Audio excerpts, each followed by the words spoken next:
I've been slowly but surely updating my kitchen. I'm going for all this chrome up to a more sophisticated gold look because I love how warm and inviting that is. These pendant lights have definitely done just that for my kitchen space. So I love how timeless and elegant these look. They're modern, but they're also very elegant. And like I said, this is a timeless look. So it's not going to be an outdated look no matter where you put it. I like that it can go with a lot of different styles of kitchens.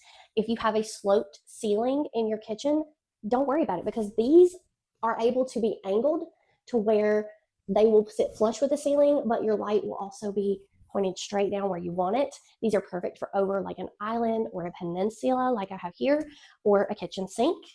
They are adjustable in height, which I also really love. So it comes with a multitude of lengthening bars, so you can make them as long or as short as you want. You can even make it shorter than this. I think the shortest bar that came with it was probably about a good 5 or 6 inches. And so if you just want a more minimalistic, shorter, or if you have low ceilings, you can use that one single bar. Like I said, it's very adjustable.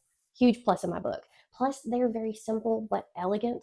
They give off a lot of warm light. They definitely tie my space together. They were not hard to install. I kind of helped my husband install them. So the first thing that we did was we fed the wires through the bars. You got to decide how many bars you want, how long you want it, and then you just screw each piece in, and then you put the base in.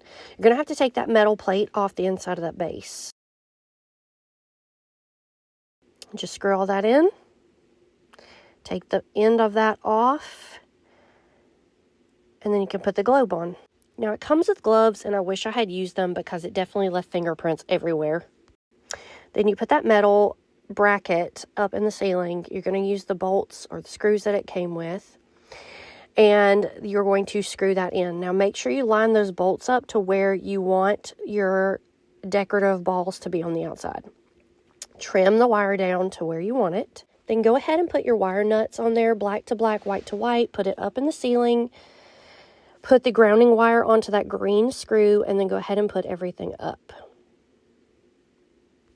I'm very happy with the look that this has brought to my space. I highly recommend these pendant lights if you're looking for something like these, and I'm going to put the link for these down in the description below.